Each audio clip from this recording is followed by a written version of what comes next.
Evening. This is the Monday, December 2nd, 2024 meeting of the Township Committee. The notice requirements provided for in the Open Public Meetings Act have been satisfied. Notice of this meeting was properly given by transmission to the Asbury Park Press, the Two River Times, and by posting at the Middletown Township Municipal Building and filing with the Township Clerk, all on January 11th, 2024. Committeeman Clark. Committeewoman Kratz. Here. Committeeman Sedembrino. Here. Deputy Mayor Hybel. Here. Mayor Perry. Here. Please rise for the Pledge of Allegiance. Karen, don't we have,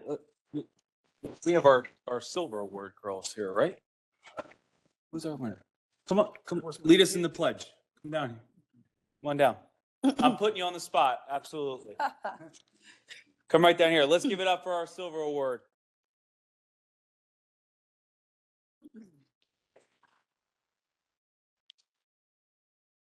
We're going to hear from them in a second. Come on forward. All right. Flag's right behind you. You can lead us in the pledge? All right.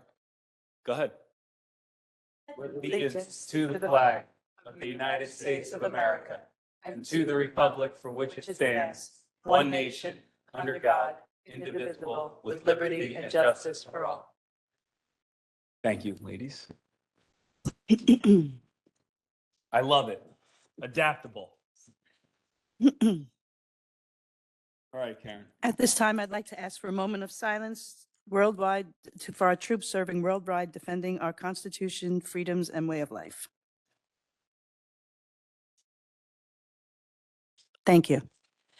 First item on tonight's agenda, we have a presentation recognizing November 29th, 2024 as Native American Heritage Day in the Township of Middletown. At this time, I would like to invite Sand Hill Indian Historical Association Director Claire Garland to please join Mayor Perry at the front of the room.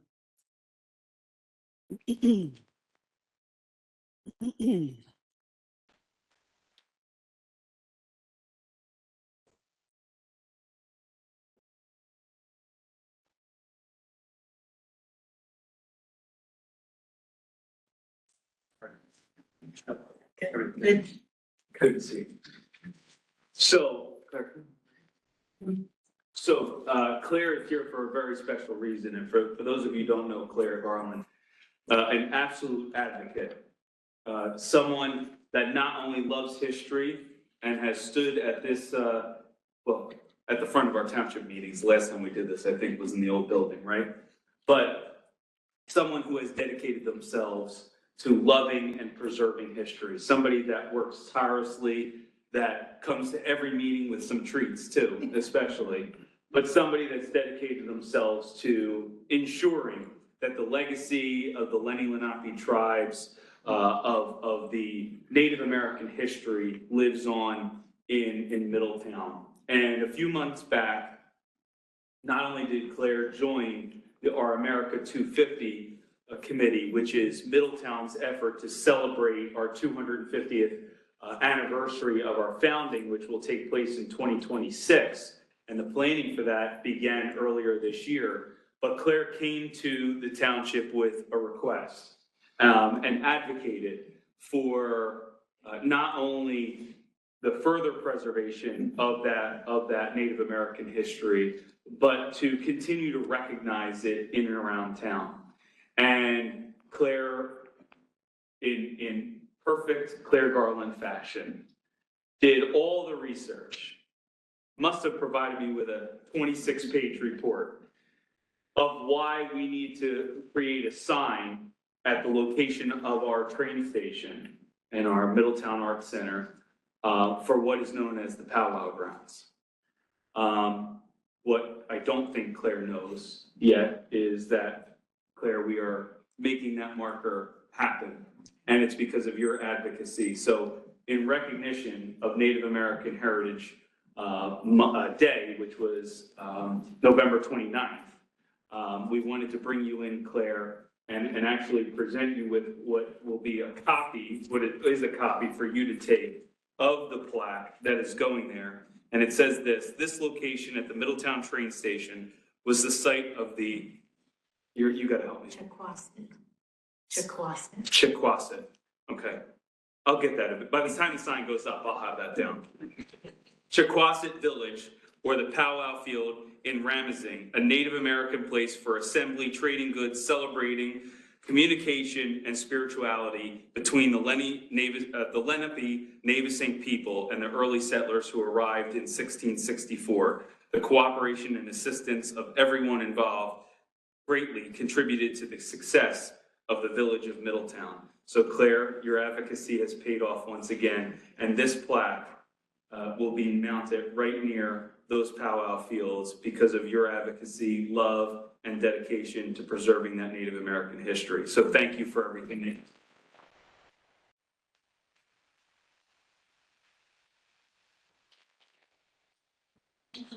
Thank Mayor Perry for his unwavering support of local history, preserving our history here in Middletown and around the county. And I would also like to thank Rick Gefkin and Mark Godforth, who were collaborators in this effort, who did a lot of research, writing, and editing, so we could make the proposal. And I'd also like to thank Mark and his group from AT&T for the menacing trail markers on Kings Highway and Red Hill Road and Crawford's Corner. We're working on one in Matawan now with the park system, so we're still at it. So thank you very much. Thanks. Well, I'll call the mayor of Matawan and tell him he did it first, all right? Sure. Don't worry, Joe's my next call. All right, let's give it up for Claire Barton.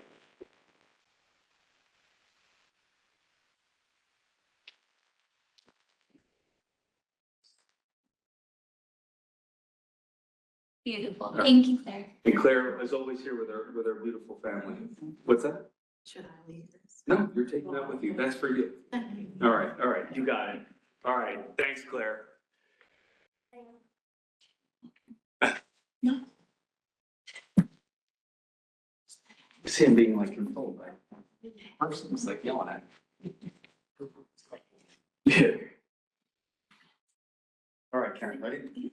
Next, we have a presentation recognizing the Middletown Girl Scouts for earning the Silver Awards. At this time, I would like to invite the Silver Award recipients to join Mayor Perry at the front of the room.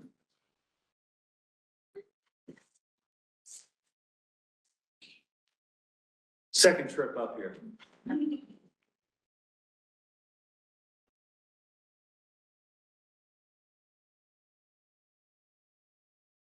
All right, let's give it up for our Girl Scout Silver.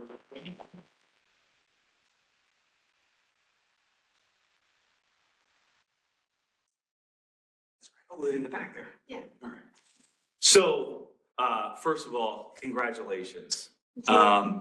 This is the highest award, right? For It goes silver than gold. silver than gold. Obviously, that makes sense, right? But the great thing about this silver award was that it not only benefited our community, but took place right on municipal property, right at the Middletown Arts Center, in the creation of a butterfly garden, right in which is certainly one of my favorite places in town, and we were just there yesterday for our Christmas tree lighting. But the beautiful thing about this butterfly garden and the preservation of that area over there is you see the beauty as soon as you arrive at the Arts Center. And whether you come in from the parking lot on the one side or you walk down the path towards our 9/11 Memorial Gardens, that beauty has now only been enhanced by the efforts of our Silver Award winners. So no pressure, but we can certainly use another butterfly garden. Don will bring the milkweed, no problem, right, Don? Okay, beautiful. To attract those butterflies.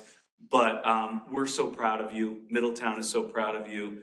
And I'm really proud that I got to call you up here and corner you into doing the Pledge of Allegiance without asking, because I can already hear my not even 4-year-old daughter yet telling me that I embarrassed her by calling her out.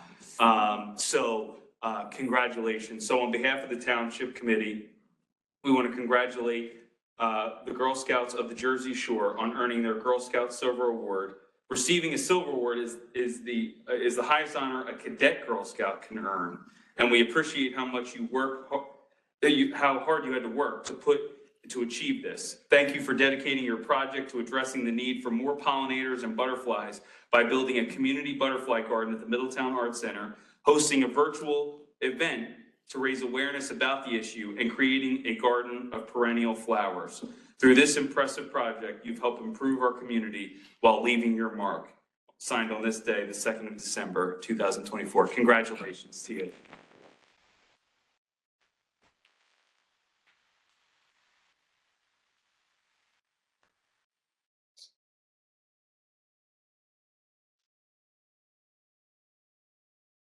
Take a quick, ready?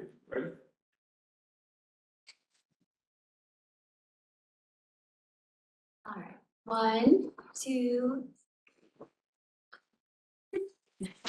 Okay. Perfect. One. It's okay. Yeah. We won't use this photo. 1, 2, 3.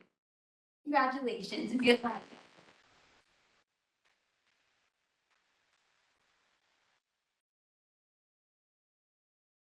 All right, let's give it up for our Girl Scouts.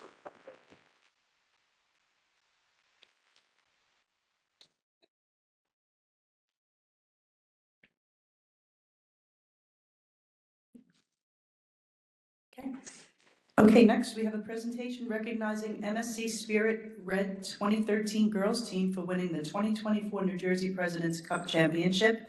I'd like to invite the coaches and athletes to join Mayor Perry at the front of the room.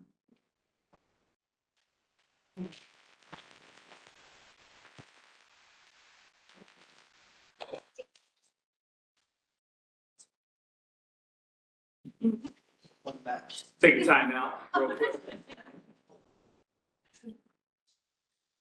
Speed locker here is so cold. Oh, How old are you, girl? 11, last year. 11? When I read your class, you swore. Well, you have the history book right there. How are you? Thanks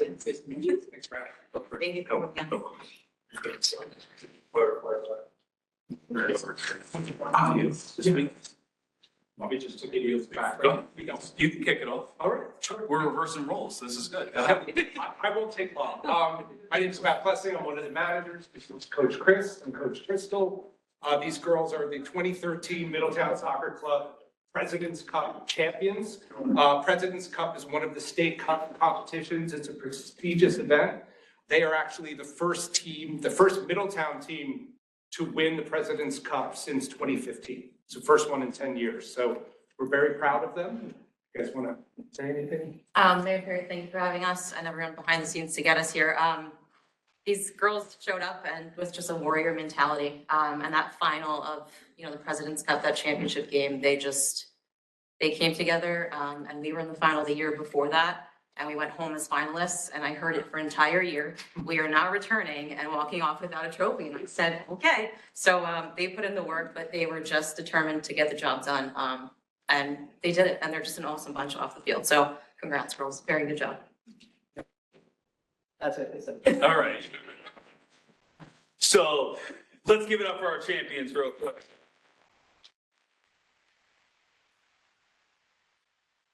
So I've had the opportunity recently to host quite a few championship teams, winners. And Coach, you said it perfectly.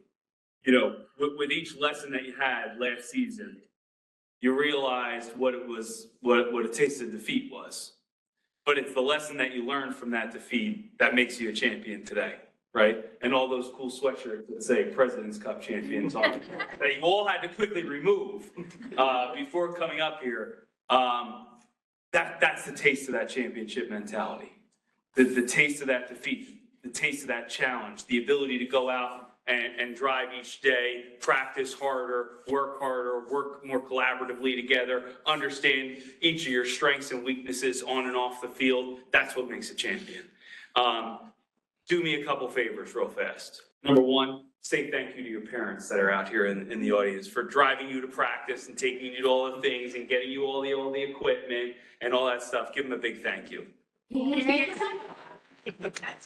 I always love that, but like the shoulders go on. Yes, you're shaming me into doing it. All right, now turn to your coaches and say thank you. All right. So Middletown is so proud of you. You should be proud of yourselves. Most importantly, is the drive of a champion is in each one of you. Now, the goal has to be, though, bringing it home again. Going out there each day, knowing that you can be better, you can get better, you can work on everything that you've accomplished this year and build off of that and bring home another trophy next year. All right? So on behalf of the Township Committee, we have certificates for all of you. The Township of Middletown congratulates Middletown Soccer Club Spirit Red athletes on winning the 2024 New Jersey President's Cup Championship. We're proud of you earning this amazing accomplishment. With your dedication, your teamwork, you're able to grow as a soccer player, as a person, and make friends and win that trophy. Thank you for representing Middletown so well, and keep shooting for your goals on and off the field. Congratulations, ladies. You did great. Congratulations.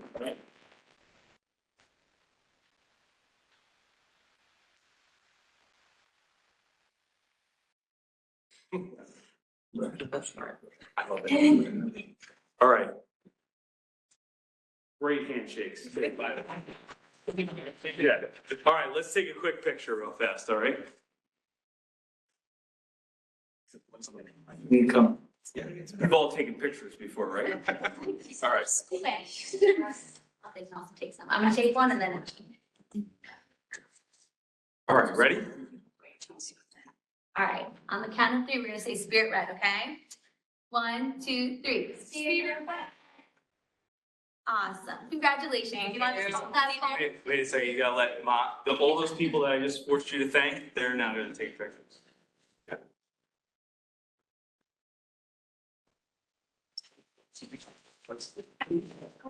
Oh, really? Where's that? In June, it's in Pennsylvania. Okay, So that's great. the next. At Region? Yeah. All right, you have a chain? We did. All right. All right. Here we go. Hold on, hold on. No, I'm. Yes. I'm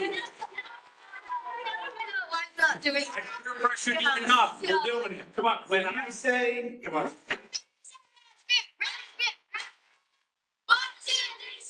All right, let's get that first.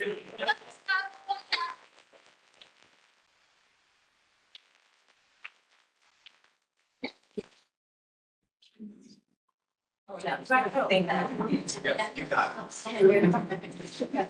Job, right? We're going to take a 2-minute recess for anyone that would like to leave before the rest of the meeting continues. Let's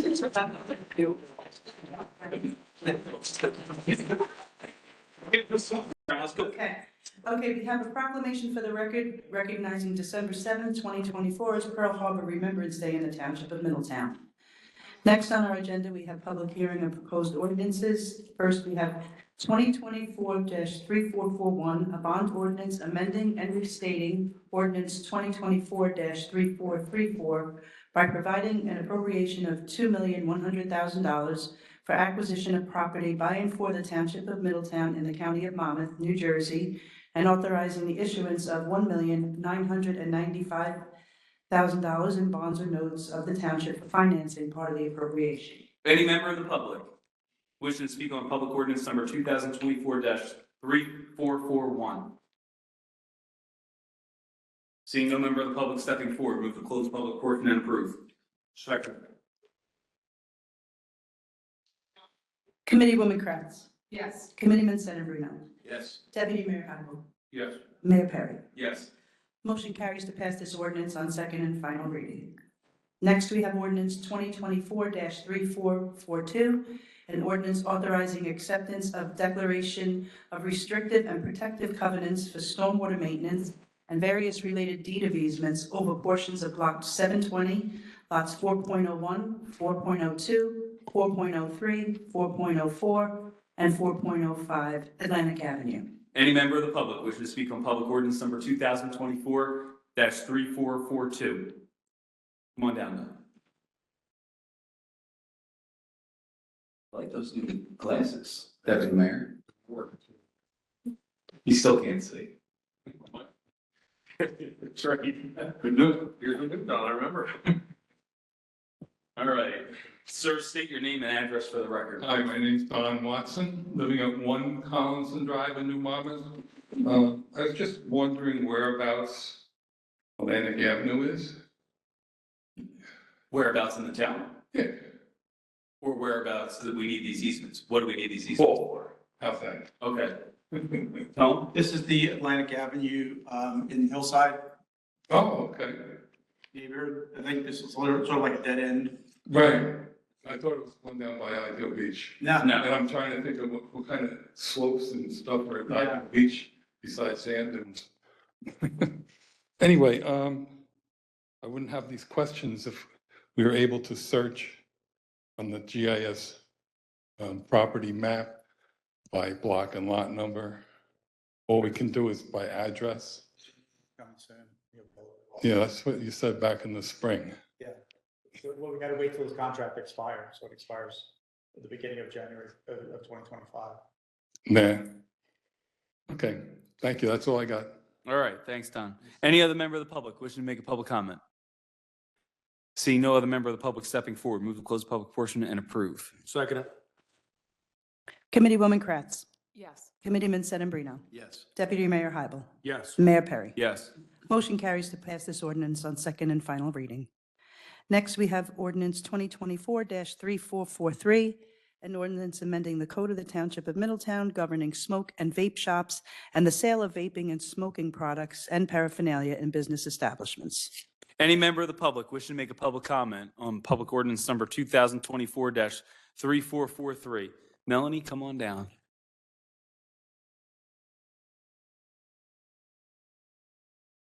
Good evening, Melanie Elmiger, Green Tree Terrace in Lincroft. I'm trying to make sense of all the information about smoke shops, especially in light of the technical memorandum that was on November 18th of the Zoning Board of Adjustment, where Lincroft Smokers Haven asked for a request of interpretation. And I guess my question is this. In section 1, you have all the definitions of the different types of smoking paraphernalia in shops, but it doesn't really define what a cigar bar or a cigar lounge is. And I'm trying to understand, where does the state have jurisdiction and where does the town have jurisdiction as it pertains to the Smoke-Free Air Act? Like throughout Middletown, could you have just lounges where people smoke cigars, even No, if that's it's not the sold? That's the purpose of why we created the ordinance. So so what you're referring to on November 18th at the zoning board was an interpretation as to whether or not an applicant who currently has a license could move directly across the street into the Right. location that you have discussed before this township committee previously, Right. whether, given that he has a license currently, whether he could move that license across the street to the old pastrami house, right? Because they were doing work inside of there, trying to create a smoker's lounge. The zoning board denied the interpretation that they were hoping for, stating that they could not transfer a license to another location. So the ordinance as it stands is preventing that very thing from happening. That's why the zoning board, in my opinion, rightly made the decision that it did, because the purpose of the ordinance that we created a year and a half ago, I guess at this point, has not only brought forth fines to several locations that were improperly, illegally operating, and selling smoking paraphernalia to minors. Right. They include, as well as being targeted by the Department of the Treasury, by the state of New Jersey for their operations as well. I was more pointing towards this exception in letter I. Provide a notice of exemption as a cigar bar or cigar lounge pursuant to the Smoke-Free Air Act issued by the state of New Jersey. I'm just trying to understand, what is the definition of a cigar bar or cigar lounge? Do they typically sell paraphernalia, or is it a place just that you pay a membership fee and that the state could possibly give them an exemption to open an establishment like that in a The location? state wouldn't be able to give them an exemption because it's governed by the local ordinances of the town. Then can someone explain what I means? I don't understand what I means about the So there- exemption. There are, under the Smoke Free Air Act, there are cigar lounges are permitted. And so obviously we can't adopt ordinances that conflict with state law in areas that are preempted by state law. And so under the Smoke Free Air Act, if there's a certain percentage of the sales, I believe it is, and there's a whole formula for cigar lounges, then under that, they could have a license, or if it was a pre-existing license, they could be exempt from this ordinance. But there is a narrow exception for cigar bars or lounges. Off the top of my head, I don't remember the specifics of it, but I think it has to do with the percentage of sales of the cigars, and I don't think they can sell other stuff. It's just like strictly, I think there's a place in Princeton I know is under one of those exemptions. I'm drawing a blank on the name Yeah, of the place. the exceptions that are under the Smoke Free Air Act, we couldn't prohibit if we wanted to, because we wouldn't be, as Brian said, we can't adopt an ordinance that prohibits that sort of thing. But the reality of a place opening that only is for the smoking of cigars and selling no other products is pretty unlikely. Okay, because it happens in Red Bank. There's a few in Red Bank, I think. I'm just concerned about, But those are restaurants as well. are they? They're selling food? Yes. Oh, okay. So I guess I think this could be strengthened by a definition, perhaps. So we understand what is defined as a cigar bar or a cigar lounge. But the state already defines that. That's Oh, what, they define it. that's what the define- yeah, ordinance, Okay. that's what the ordinance is stating, is that we're not deferring, but you're in reality deferring to what the state's definition is. Okay, that's what I wanted to know. Okay, so the 'Cause you state can't- defines that. You're not defining it in this ordinance. We go to their definition. Because we already have to. Okay, all right, understood. Okay, thank you. The issue of the existing business moving isn't affected by this ordinance one way or the other. That it was already prohibited under the way we interpret Right. it. The zoning board agreed with us. What it does is changes the fees and changes some of the enforcement procedures. Okay, yeah, it was just the wording of notice of exemption and that there not being a definition, because I truly don't know what they specifically do there that defines them as that instead of just a regular club, that does other things. Yeah, the locations that you're referring to in Red Bank those are restaurants. They are, okay. That have the ability for you to purchase cigars Okay, and smoke them inside. okay, But that's why Mr. Nelson brings up the fact that the definition of a cigar bar is that their sales have to be Mhm. focused in on that.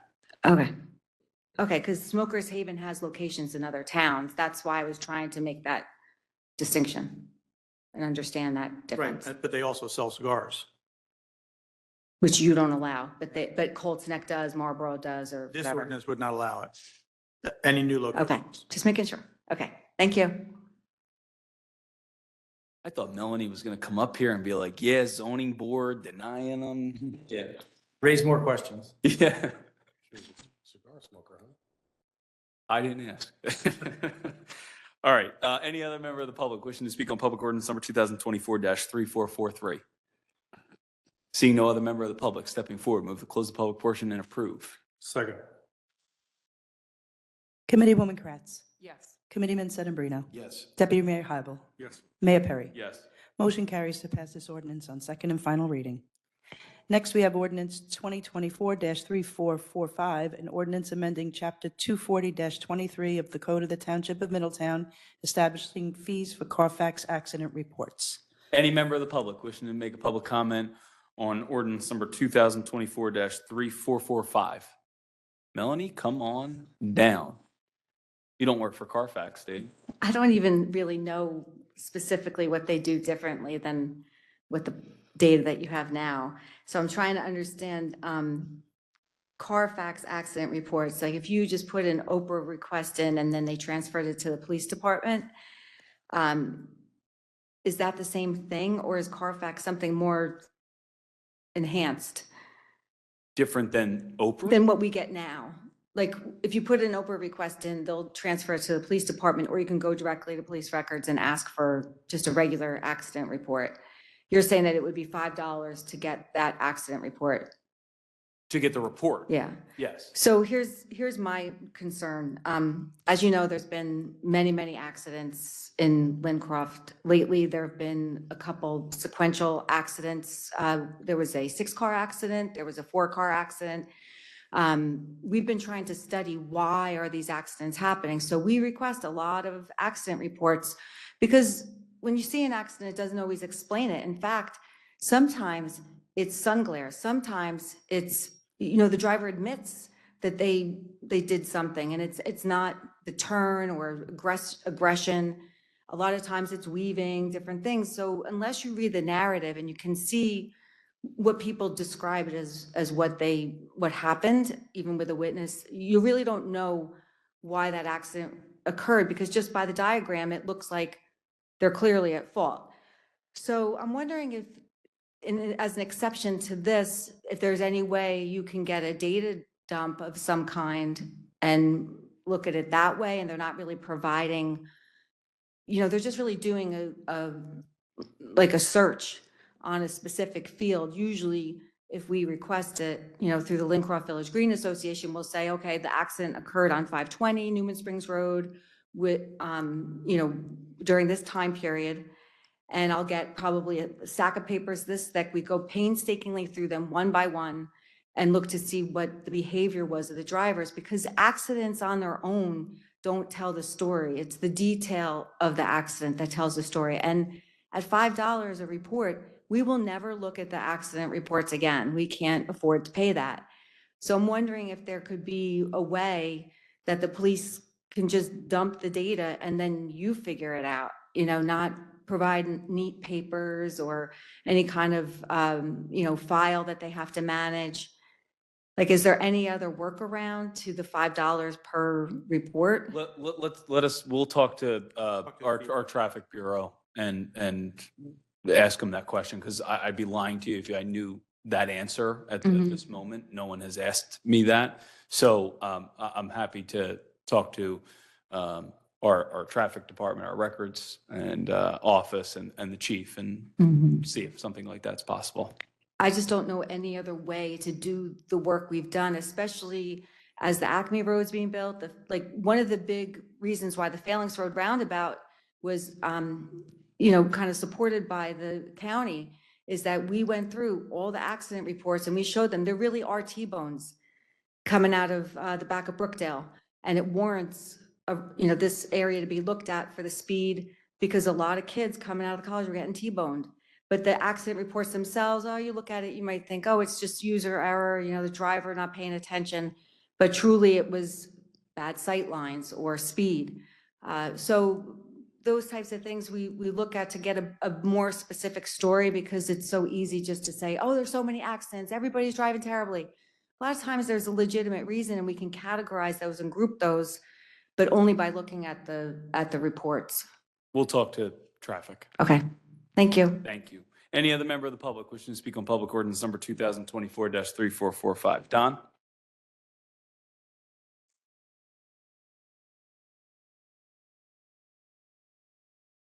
Hi, my name's Don Watson, living at 1 Collinson Drive in New Monmouth.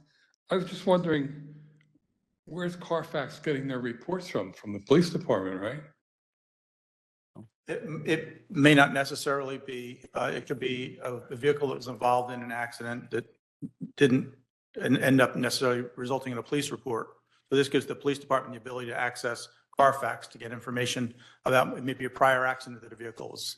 So Carfax might be going to the insurance companies or something Or, like that. or it might have happened in another Jurisdiction. Yeah. Okay, I was just curious, because if Carfax is going to the police department, they're just going to tack on a fee more than what if I went in there and got the report myself. It's just a tool for the police department to use. Yeah. All right, cool. Thank you. All right. Any other member of the public wishing to make a public comment? Seeing no other member of the public stepping forward, move to close the public portion and approve. Second. Committeewoman Kratz. Yes. Committeeman Sedambrino. Yes. Deputy Mayor Hybel. Yes. Mayor Perry. Yes. Motion carries to pass this ordinance on second and final reading. Next on our agenda, we have introduction of proposed ordinances. Ordinance 2024-3446, an ordinance amending and supplementing Chapter 423 of the Code of the Township of Middletown governing stormwater regulations to include Article 6, tree removal and replacement requirements as mandated by the NJDEP. Motion to introduce. Second. Committeewoman Kratz. Yes. Committeeman Sedambrino. Yes. Deputy Mayor Hybel. Yes. Mayor Perry. Yes. Motion carries to pass this ordinance on first reading with a public hearing to be held on December 16th, 2024. At this time, I'd like to ask the Township Committee to adopt a consent agenda that would include resolutions 24-308 through 24-320. Motion to approve the consent agenda. Second. Committeewoman Kratz. Yes. Committeeman Sedambrino. Yes. Deputy Mayor Hybel. Yes. Mayor Perry. Yes. Motion carries to pass consent agenda. Next, we have Township Committee comments. All right, Committeeman Sedambrino. Thank you, Mr. Mayor. Just one item this evening for consideration. I did discuss this with the deputy mayor. Oh, boy. I think we should review a township committee chant. I think that would be, that would certainly be great. What's that? Only if Hybel is the one that comes up with That's it. right. All right. No, look. And only if Kevin does a solo at the next meeting. Don, I do have the microphone on. Do you want to start the chant? I thought that's what he was doing by knocking on the. Oh, no, I was proposing with the deputy mayor that the township committee generate a township committee chant. I was so impressed with the MSC. Yeah. Correct. That was fantastic. That's right. Yeah. It's always Hybel. But I do want to congratulate everyone this evening for the awards. We continue to have a diverse group of youngsters, if you will, of up and coming leaders and in different disciplines, whether it's the Girl Scouts or whether it's soccer. And it's just amazing. So that's my only comments for this evening, Mayor. Thank you. Thank you. Committeewoman Kratz. Thank you. So also offering my congratulations to everyone that received awards this evening. It's always impressive. It never falls short when we have all of these wonderful athletes and all of these accomplishments in town. Also want to give a big shout out to our folks over at Parks and Rec and our DPW. Last night we had our official tree lighting for Christmas and it was really spectacular. So each year it grows. Each year it gets better. And while it was a chilly evening for sure, it was wonderful to see our families really enjoying themselves and watching movies and having fire. There's a couple fire pits out there and really fun to see the families really enjoying it. So congratulations for a job well done to all of them also. Thank you, Mayor. All right, thank you. Deputy Mayor. Just again, want to say congrats to the girls there. 10-year-old in a soccer program, so I know it's an aggressive sport to drive your kids around to. Ted and Janet, great job on the Christmas tree lighting last night. It was probably the most attended I have seen yet. I'm looking for a couple colorful lights on that tree next year, so just so you know. That's all I have, Mayor. All right, thank you. Again, yeah, Ted, Janet, thank you for everything that you did yesterday. It was a great event. Deputy Mayor, thanks for buying me the hot chocolate. Appreciate that. It was cold out there. I do want to just mention one individual that I'm going to ask us all to do a moment of silence. I believe it was last 2 Fridays ago. Middletown lost a great resident, a great man, a true professional, somebody that was dedicated to our Drug and Alcohol Alliance, served as the chair of it for a long time. In Bob Bucko, was a truly a great man, and for 2 years he battled and battled and battled his pancreatic cancer. And unfortunately, after getting to see him just a few weeks earlier and I looked at him and told him how great he looked, and he was putting weight back on, and he looked like he was really coming through it. Bob Bucko was a true professional, a guy that didn't just do work for the town as an engineer, but somebody that was dedicated to Middletown as a whole. His son serves on our library board. His family is so dedicated to Middletown, and Bob, looking at Afro and his kids and everybody was just heartbreaking, because I really thought he had gotten through that battle. So I'll just ask if you can all just join me in a brief moment of silence to honor the life of Bob Bucko.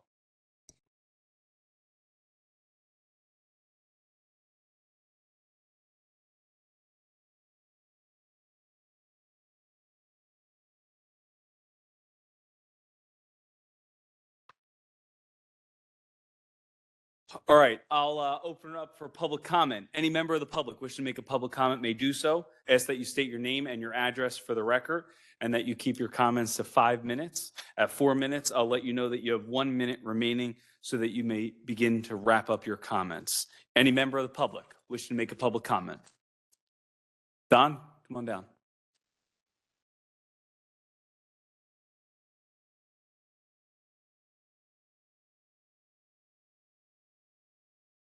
Well, my name's Don Watson.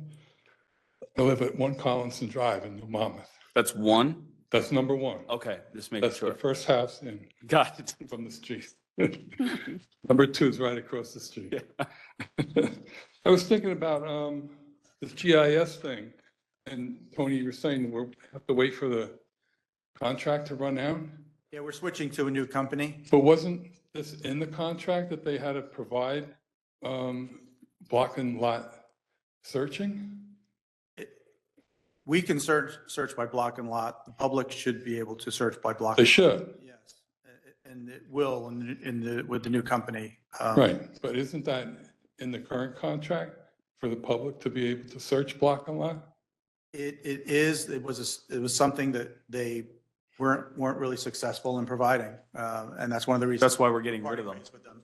There was and that wasn't the only thing. There were other things that we use internally that they weren't never able to produce for us. So. Right, but if you could do it, I don't see why the public couldn't do it. Great question. We asked Yeah, that. that's why I'm asking it. We asked that too. They never were responsive in correcting the public side of the GIS system. So I think the end of this month, we're switching to a new company. So it'll be soon. And we're cutting their fee, right? We already did. We already did. Okay. All right, thank you very You much. got it. Any other member of the public? Melanie, come on down. Melanie Elmiger, Green Tree Terrace in Lincroft.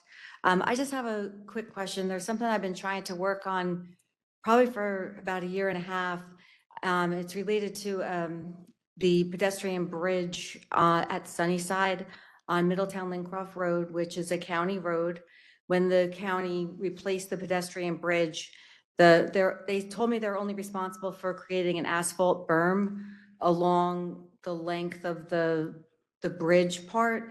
Kind of slopes down a bit. And what's happening is that whole area floods a lot. And it not only floods, it becomes muddy, messy. It's hard for kids that walk to school, ride their bikes. Obviously, it's winter. You'll see less of that. Cross-country runners don't even take that route anymore because it's too hard to get through.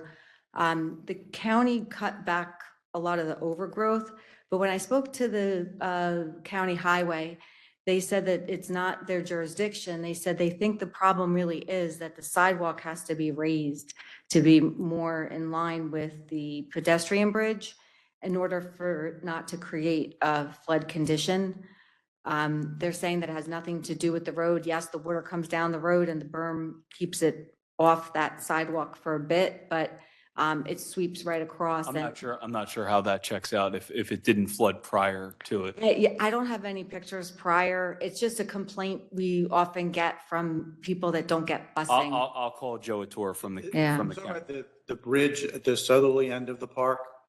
Closest edge towards- Sunnyside Equestrian Center, yes, if you're going south, Closest to Lincroft, to, closer to Priscilla Drive, yeah, yeah. And so it kind of slopes down At and the there, bend there. it's really crumbled in between the curb and the sidewalk area. There's like a hole there and the water gets in there and then it really creates a impassable.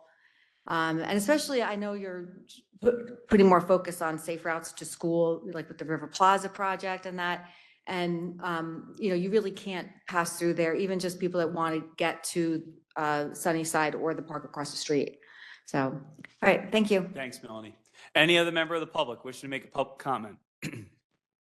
Seeing no other member of the public stepping forward, move to close the public portion and adjourn.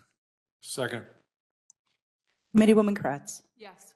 Committeeman Sedambrino, Yes. Deputy Mayor Hybel, Yes. Mayor Perry. Yes. Motion carries to adjourn. Have a great night, everybody. Thank you all.